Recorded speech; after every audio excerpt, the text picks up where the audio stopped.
Er vi klar? Når du vil gøre det. Ja, velkommen til Ole V.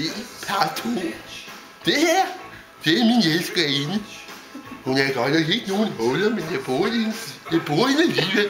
For hun er nemlig næsten helt ny. Næsten almindelige hænder. Eller hvad du kan se.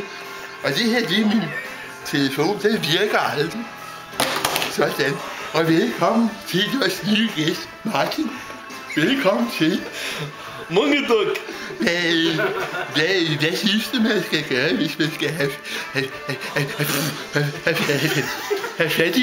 fat i nogle damer?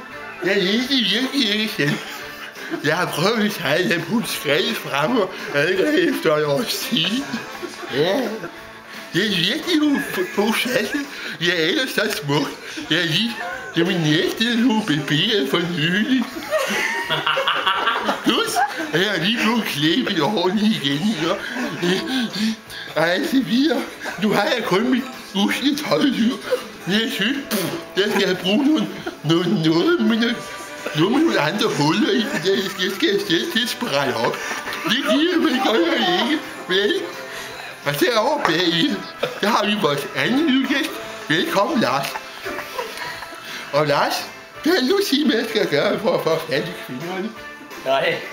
Nej, det hjælper jo ikke noget, hvis du siger nej.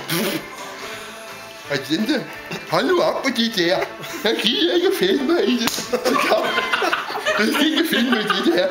Selvom du er et død væsen, så skal du ikke roe mig og tisse, mand. Husk det næste gang. Nå. Og det her, det var årets afsnit af Ole V. part 2. Tak for i aften.